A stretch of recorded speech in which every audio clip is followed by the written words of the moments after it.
ఉపమన్యువు పాల కోసం ఏడ్చాడు తల్లి దగ్గరికి వెళ్ళి. పాపం ఆవిడ మహాపేదరాలు, పిల్లలందరూ ఆవు పాలు తాగుతున్నారు. నువ్వు పేదవాడివి, నీకు తండ్రి లేడు, నీకు పాలు ఎక్కడివిరా అన్నారు. తల్లిని వెళ్ళి అడిగాడు, అమ్మా నాకు పాలు ఉండవా అమ్మా అని అడిగాడు. ఎక్కడి నుంచి తెస్తుంది పిచ్చి తల్లి? ఆవిడ పాలు లేవు అని చెప్పలేక బియ్యపు పిండి నీళ్లలో కలిపి ఇచ్చింది తాగరా అని. పిల్లవాడు తెలియక నీళ్లు పట్టుకుని పరిగెత్తుకుంటూ మిత్రుల దగ్గరికి వెళ్ళాడు. సాటి పిల్లల దగ్గరికి వెళ్ళి, ఇదిగో పాలు, ఆవు పాలు మా అమ్మ నాకు కూడా ఇచ్చింది అన్నాడు. వాళ్ళు వాసన చూసన్నారు, ఇవి ఆవు పాలు కావు, మీ అమ్మ నిన్ను మోసం చేయడానికి వరిపిండి నీళ్ళు ఇచ్చిందన్నారు. ఏడుస్తూ వెళ్ళి, అమ్మ నాకు ఆవు పాలు లేవా, నాకు నాన్నగారు లేరా అన్నాడు. ఎవడు చెప్పాడురా నీకు నాన్నగారు లేరని? లోకములకంతటికీ తండ్రి శంకరుడు, ఉన్నాడు మీ నాన్న.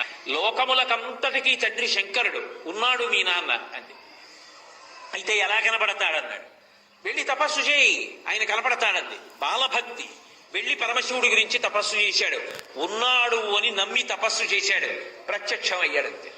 నీకేం కావాలన్నాడు.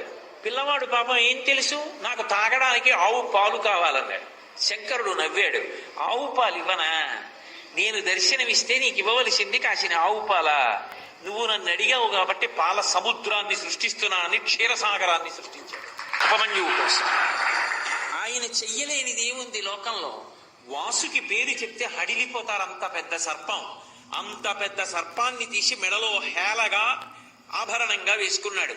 ఆదిశేషుడు 1000 పడగలతో భూమిని మోస్తాడు. అటువంటి ఆదిశేషుడు ఎగిరి కాలిని పట్టుకుంటే పాదానికి అందెలా అలంకారం చేసుకున్నాడు. ఆయన చెయ్యలేనిది ఏముంది లోకంలో? హాలాహలాన్ని చూసి అందరూ భయపడిపోతుంటే ఆయన దగ్గరికి వెళ్ళి బ్రతిమాలేరు. అందరూ హాలాహలం తరువుకొచ్చేస్తోంది, కాల్చేస్తోంది అని భయపడి చని కైలాసముజొచ్చి శంకరుడి వాసద్వారముంజేరి ఈశుని దవ్వారిగులు అడ్డుపడ్డ తలమంచుంజొచ్చి కుయ్యో బొర్రో విను మాలింపుము చిత్తగింపుము దయన్ వీక్షింపుమన్ చంబుజాననము ఫిల్కని రక్తరక్షణ కళా సంరంభునిన్ శంభునిన్ అంటారు పోతన గారు. వెళ్ళి కైలాసానికి, శంకరా నువ్వు తప్ప మమ్మల్ని ఎవరు కాపాడతారు, స్వామి రక్షించన్నారు. అనేటప్పటికి బయటికి వచ్చి, పరహితము చేయునెవ్వడు పరమహితుండగును భూత పంచకమునకున్ పరహితమే పరమధర్మము పరహితునకు నిదురు లేదు పర్వేందుముఖి అంటూ హాలాహలాన్ని దేవతల కోసం పుచ్చుకున్నాడు. ఆయన చెయ్యలేనిది ఏమిటి? ఆయన నాకు ఇది కావాలని ఇప్పుడు అడగడం. భక్తి ఉన్నదా మురిసిపోతాడంతే. ఆయనకి కావలసింది ఆ భక్తి ఒక్కటే. ఆయన అందరికీ అన్ని ఇవ్వగలడు, ఆయనకి మనమేమిస్తాం? ఆయన సృష్టిలో వచ్చిన వాళ్ళం మనం. నా గుండెకాయ నేను పెట్టుకున్నానా, నా కాలేయం నే పెట్టుకున్నానా, నా ఊపిరితిత్తులు నే కొని తెచ్చుకున్నానా, నాలో ఉన్న ఎముకలు నే పెట్టుకున్నానా? ఇందులో చర్మము, రక్తము, మాంసము, కొవ్వు, అస్థి, శుక్ల, మేధ అనబడేటటువంటి 7 పదార్థాలు ఉన్నాయి. ఈ 7 పదార్థాలు నేను సృష్టించానా? ఈ కళ్ళకి వెలుగు నేను పెట్టుకున్నానా? ఈ ముక్కుతో గాలి తీసే శక్తి నాకుందా? అందరూ ఊపిరి తీయగలిగిన వాళ్ళైతే ఊపిరి ఆగిపోయి ఎందుకు చచ్చిపోతున్నారు? కానీ మహానుభావుడు ఈ శరీరాన్నంతటినీ ఆయన సృజించాడు.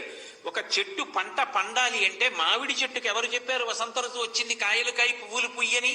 కోయిలకు ఎవరు చెప్పారు వసంత ఋతువు వచ్చింది పాట పాడమని? ఎవరు చెప్పారు పక్కనే ఉన్నటువంటి వేప చెట్టుని నువ్వు ఉగాది వచ్చేటప్పటికీ పువ్వు పుయ్యాలని?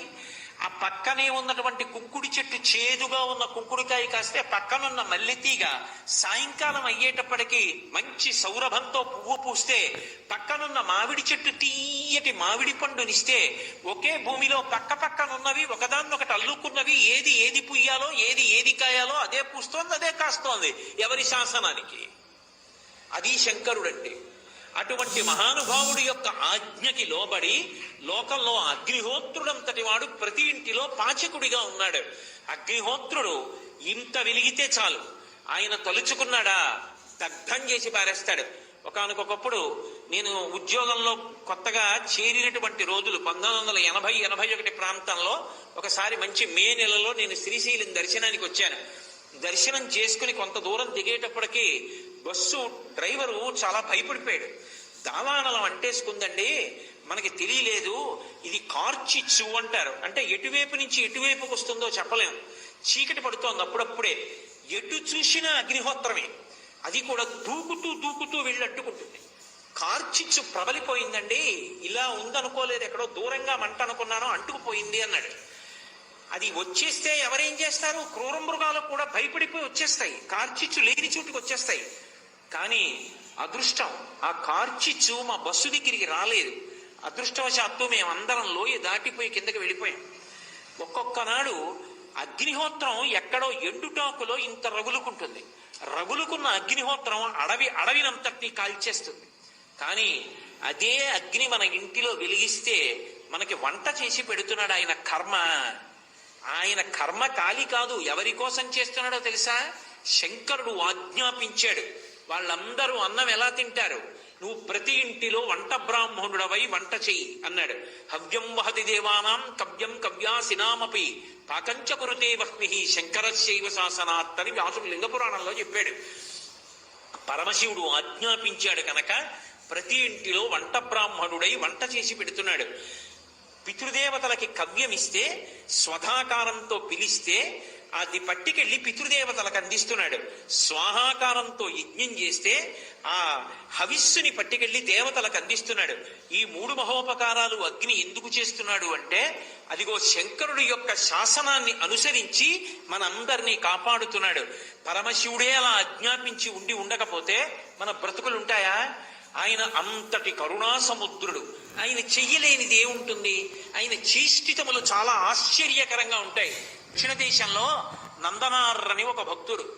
ఒకప్పుడు ఆయనకి చిదంబరం వెళ్ళి నటరాజస్వామి దర్శనం చెయ్యాలి అనిపించింది.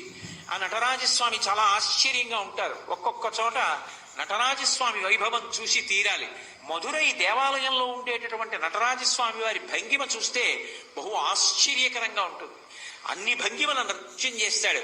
ఆ చిదంబరంలో ఉండేటటువంటి నటరాజస్వామి దర్శనం చెయ్యాలనుకున్నాడు. యజమాని దగ్గరికి వెళ్ళి అడిగాడు చీకటి పడుతుండగా, అయ్యా రేపు చిదంబరం వెళ్లాలనుంది, నటరాజస్వామి దర్శనం చెయ్యాలనుంది, నేను వెళతాను, నాకు అనుమతి ఇవ్వండి అని అడిగాడు.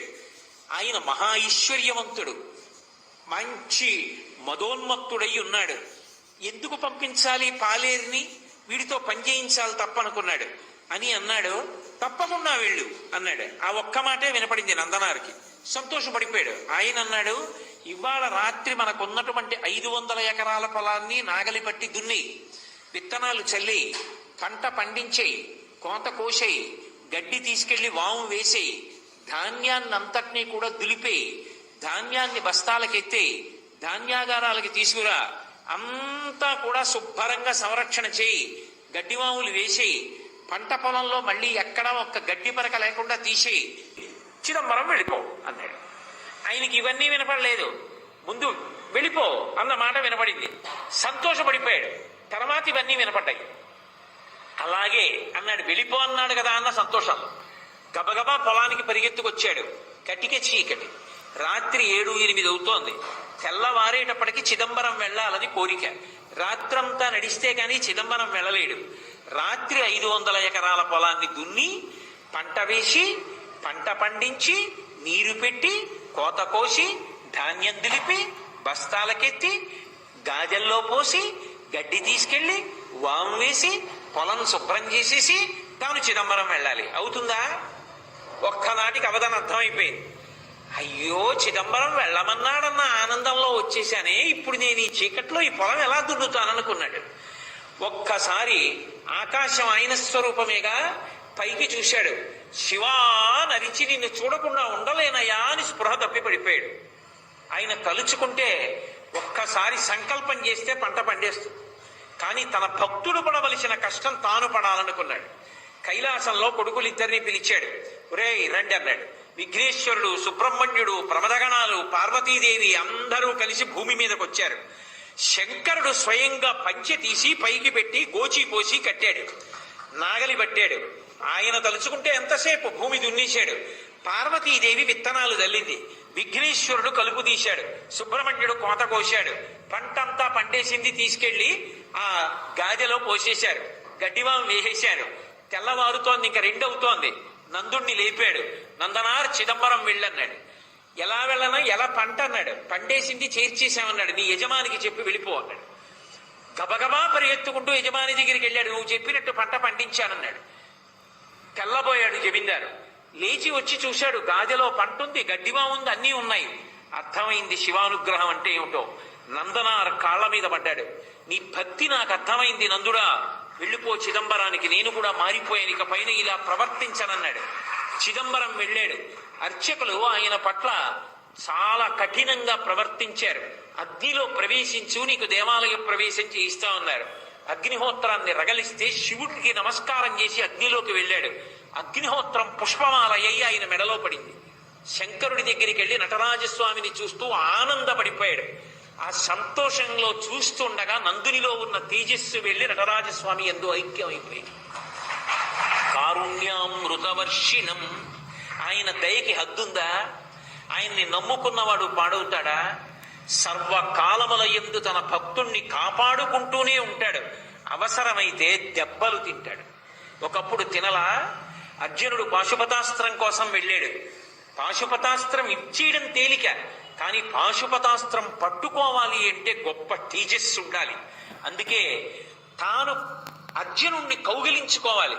దానికి మిష పెట్టి మూకాసురుడన్న పంది మీద బాణం వేసినట్టుగా కావాలని యుద్ధం కల్పించుకొని ఒకళ్ళతో ఒకళ్ళు యుద్ధం చేసుకుంటూ మల్ల యుద్ధం చేసి గట్టిగా పట్టుకుని కింద పడేసి మీద పడేసి గుద్ది తాను గుద్దులు తిని తాను ఆఖరికి అర్జునుడి యొక్క గాంధీవ ప్రహారంతో దెబ్బతిని ఒక్కసారి ఆ అర్జునుణ్ణి అంతసేపు ఒకళ్ళతో ఒకళ్ళు కౌగిలించుకుని కింద మీద పడి గుద్దుకున్నారేమో, అటువంటి పరమని శివుని యొక్క శరీరంతో శరీరం కలిసింది కాబట్టి అర్జునుని యొక్క శరీరం వజ్రతుల్యమైపోయి అంత శక్తివంతంగా నిలబడింది కాబట్టి కురుక్షేత్రంలో గెలిచాడు. అడిగితే వరమిచ్చాడా? అడగకపోయినా యుద్ధం పేరుతో అర్జునుడితో యుద్ధం చేసి అనుగ్రహించాడు. అందుకు కదూ అంతటి అర్జునుడు పొంగిపోయి శ్రీకంఠలోకేశ లోకోద్భవస్థాన సంహారహారి మురారి ప్రియా చంద్రధారి మహేంద్రాది బృందారకానంద సందోహ సంధాయి పుణ్యస్వరూప విరూపాక్ష దక్షాధ్వరద్వంచ కాదేవ నీదైన తత్వంబు భావించి బుద్ధి ప్రధానంబు కర్మంబు విజ్ఞానం అధ్యాత్మ యోగంబు సర్వక్రియాకారణం వచ్చు నానా ప్రకారంబులన్ బుద్ధిమంతులు విచారించతో నిన్ను భావింతు ఈశాన సర్వేశ్వర సర్వసర్వజ్ఞ సర్వాత్మక నిర్వికల్ప ప్రభావ భవానీపతి నీవు లోకత్రయీవర్తనంబుల్ మహావాయు కాతగ్ని సోమార్కతోయం బులంజేసి సంసార చక్రి క్రియాయంత్రవా హుండవైతాదిదేవాదిదేవా మహాదేవా నిత్యంబు నత్యంత యోగస్థితి నిర్మల జ్ఞాన దీప ప్రభజ్వాల విధ్వస్త నిస్సార సంసార మాయాంధకారోల్జిత క్రోధ రాగాది దోషుల్ యతీంద్రుల్ యతాత్ముల్ భవత్పాద పంకేరు హద్యాన డిండీర ధారానుభూతిం సదా తృప్తులైరవ్యయా భవ్యసేవ్యా భవా భర్గ భట్టారకా భార్గవాగచ్చ కుక్షాది నానాముని స్తోత్ర దత్తావధాన లలాటేక్షణోగ్రగ్ని భస్మీకృతానంగ భస్మానులిత్తంగ గంగాధర నీ ప్రసాదంబులన్ సర్వ గీర్వాణ గంధర్వులున్ సిద్ధ సాధ్యోరగేంద్ర మహేంద్రాదులున్ శాశ్వతైశ్వర్య సంప్రాప్తులైరి విశ్వకర్త సురాభ్యర్జిత నాకు అభ్యర్థితంబుల్ ప్రసాదింపు కారుణ్యమూర్తి త్రిలోకైకనాథ మహాదేవదేవ నమస్తే నమస్తే నమః అని కాళ్ళ మీద పడ్డాడు.